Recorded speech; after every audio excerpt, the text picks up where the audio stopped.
Imagine walking across a barren hillside. No trees, no campfire, no torch, and suddenly, the ground itself is burning. You didn't light it. Nobody built a furnace underneath it. The rock is simply on fire. For us, there's an obvious explanation. Natural gas is escaping from underground and igniting at the surface. But imagine seeing this thousands of years ago. You wouldn't know what methane was. You wouldn't know geology. You wouldn't know that ancient organisms could eventually become fuel. You'd just know one thing. The Earth was making fire. And that strange observation may be part of the beginning of one of the biggest transformations in human history. Because humans didn't discover fossil fuels when the first oil well was drilled. We discovered them much, much earlier. In fact, ancient people were using coal, petroleum, and natural gas thousands of years before anyone understood that these materials were connected. And that's the strange part. They discovered the materials long before they discovered the idea. Today, we put all three into one category: fossil fuels. But ancient humans didn't have that category.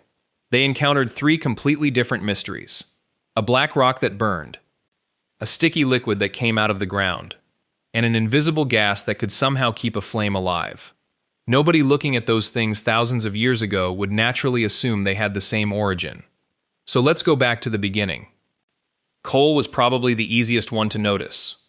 Unlike oil or gas, coal can simply sit on the surface. Erosion can expose it. Rivers can carry pieces of it. Waves can wash it onto beaches. And eventually, someone picks up a strange black rock and throws it into a fire. Then something unexpected happens. The rock burns. And it keeps burning. For people who depended on wood, that was incredibly useful. Wood had to be cut. It had to be dried. It had to be transported. Coal could simply be collected where geology had exposed it. Ancient communities in parts of China were using coal thousands of years ago. People in Britain also collected exposed coal long before the Industrial Revolution. And the Romans eventually used British coal for heating and other purposes. But here's the important distinction. They weren't running coal mines like modern energy companies. At first, they were basically picking it up. The Earth had already done the difficult part. It had created the fuel and placed some of it within reach. But coal had another advantage. It could produce intense heat. That mattered enormously for pottery and metalworking. The hotter your furnace could become, the more things you could make. And suddenly, a weird black rock wasn't just useful for staying warm. It could help transform materials. Eventually, surface coal became harder to find. So humans followed the seams underground. And that's where the story became dangerous. A shallow hole is one thing. A deep mine is another. Water rushes in. Walls collapse. Air becomes difficult to breathe. And coal mines can contain methane. One spark in the wrong place can turn a tunnel into a furnace. So miners began solving one problem after another. They used wooden supports. They created drainage systems. They developed ventilation shafts. None of these inventions appeared overnight. Each one simply made it possible to go a little deeper. And that pattern is going to keep appearing throughout this entire story. Human technology didn't suddenly unlock fossil fuels. Humans kept solving small problems until something enormous became possible. But coal was only half the mystery. Because somewhere else, people were finding something much stranger. Oil. Petroleum doesn't look like a rock. It can seep through cracks in the ground. It can collect in pools. It can float across water. And when it reaches the surface, some of its lighter components evaporate. What remains can become a thick, sticky substance called bitumen. And bitumen is surprisingly useful. It's waterproof. It's adhesive. And it doesn't easily break down. Thousands of years ago, people in the ancient Near East were already taking advantage of it. They didn't need to know organic chemistry.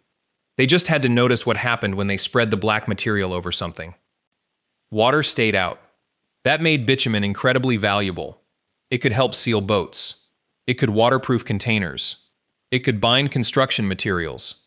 It could protect surfaces. Ancient Mesopotamian builders used it in construction and infrastructure, and this creates one of the biggest misunderstandings about ancient technology. We tend to imagine ancient people as primitive because they couldn't explain why a material worked. But knowing how something works isn't the same as knowing why it works. A craftsperson doesn't need molecular chemistry to discover that one substance makes a boat waterproof. They only need to try it. Remember what happened. Observe, repeat, improve, pass it on. And that brings us back to the strangest fossil fuel of all, natural gas. You can't see it. You can't pick it up. You might not even realize it's there, until it burns. In places where natural gas escapes through cracks in the ground, a spark can ignite it. And if gas keeps flowing, the flame can keep burning. Imagine encountering that. A fire with no visible fuel. You remove the wood. The flame remains. You scrape the ground. It still burns. You pour water nearby. And somewhere else, the flame continues. To an ancient observer, this wasn't just unusual. It was almost impossible.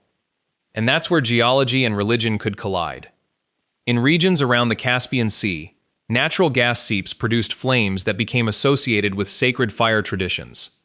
The famous fire temples of Azerbaijan were built in a landscape where underground gases could naturally reach the surface. To modernize, the explanation is geological. To ancient people, the flame could represent something much bigger. It was fire that seemed to come directly from the earth. And that matters because humans don't just observe strange things. We give them meaning. A natural phenomenon can become a ritual. A ritual can become a tradition. A tradition can become part of a religion. But there was another civilization that looked at natural gas and reached a very different conclusion. Ancient China. In Sichuan, natural gas was used alongside salt production. And the engineering behind it was astonishing. People drilled deep wells using technologies built from materials like bamboo and iron. They developed ways to bring underground brine to the surface. And they captured natural gas to provide heat for boiling salt water. Think about that. More than 2,000 years ago, engineers were already extracting an invisible underground fuel and transporting it through pipelines.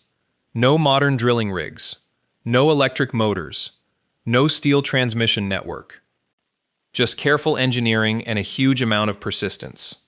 This is where the story changes. Because discovering a resource isn't the same as building an economy around it. Ancient people knew coal. They knew petroleum. They knew natural gas. So why didn't the Industrial Revolution happen thousands of years earlier? Because fuel alone isn't enough. You need machines. You need transportation. You need markets. You need industries that consume enormous amounts of energy. And you need ways to extract the fuel cheaply enough to make all of it worthwhile. Coal sitting underground is just a rock. Coal powering an industrial economy is something completely different. And Britain eventually created the conditions for that transformation. Forests were being heavily used. Wood and charcoal became more expensive. Coal was abundant. But deeper coal mines had a problem. Water. The deeper miners went, the more water flooded the workings. Then came a crucial invention. The steam engine. At first, steam engines weren't built to revolutionize the world. They were built to solve a boring problem. Pump water out of mines. But once engineers learned how to make steam engines more efficient, something extraordinary happened. The machine used coal to extract more coal. And that coal could power more machines. Those machines could manufacture more goods. More factories created more demand for coal. More demand encouraged more mining. More mining required more machines. A feedback loop had begun. And this is the real turning point. The fossil fuel age wasn't created simply because humans discovered fuel. It happened when humans built machines capable of converting that fuel into mechanical power at scale. That idea changed everything. Coal could now do more than heat a room. It could move machines. It could power factories. It could pump mines. Eventually, it could move trains and ships. Then petroleum entered the story. For thousands of years, people had used natural petroleum and bitumen in small, practical ways. But in the 19th century, refining technology changed the equation. Crude oil could be separated into useful products. Kerosene could provide artificial light. Later, gasoline found a completely different purpose when internal combustion engines appeared. Suddenly, The same substance that ancient people used to waterproof objects could help power cars, airplanes, ships, and entire economies. And natural gas followed another path. Its problem wasn't usefulness. Its problem was transportation. You can't simply scoop gas into a bucket. It needs sealed infrastructure, pipelines, pressure, storage systems, distribution networks. Once those technologies became practical, natural gas could move from an underground reservoir to a distant city. The invisible fuel had finally become an industrial commodity. And now we arrive at the strange part. All of these technologies look completely different. A stone tool covered in ancient bitumen, a Roman coal fire, a Chinese gas well, a 19th century steam engine, a modern oil refinery, a massive natural gas pipeline. But they're connected, not by one invention, by thousands of small discoveries. Someone noticed a material. Someone else found a use for it. Another person improved the technique. Another solved a problem. Another built a machine. Another found a way to transport the material. And eventually, those tiny improvements accumulated into a global energy system. But there's a cost to that story. Ancient people burned tiny amounts of fossil fuel. The environmental impact was negligible on a planetary scale. Modern civilization is different. We burn enormous quantities of coal, oil, and natural gas every year. That releases carbon dioxide that had been locked away for geological timescales. The result is a climate system changing far faster than the people who first discovered these materials could ever have imagined. And that's what makes this history so complicated. The ancient person who picked up a piece of coal wasn't doing something foolish. The builder who discovered that bitumen could waterproof a boat wasn't creating a problem for the future. The Chinese engineer who captured natural gas was solving an immediate challenge with remarkable ingenuity. None of them could see the final destination. They only saw the next useful step. And that's something worth remembering about technological progress. We often imagine the future as something created by brilliant people who know exactly where they're going. History rarely works that way. Most of the time, someone simply notices something strange. They ask a question. They experiment. They solve one small problem. Then somebody else builds on it. And thousands of years later, the result can be almost unrecognizable. The fire on the hillside in Azerbaijan is a perfect symbol of that process. The flame doesn't know about ancient religions. It doesn't know about oil companies. It doesn't know about pipelines or climate science. It's just natural gas escaping from the earth. The geology hasn't fundamentally changed. We have. The first humans who saw that flame had almost no way to explain it. We can now describe the chemistry, the geology, the pressure, the gas composition, and the physics of combustion. The mystery became knowledge, and knowledge became technology. That's the real history of fossil fuels. It didn't begin with an oil well. It didn't begin with a steam engine.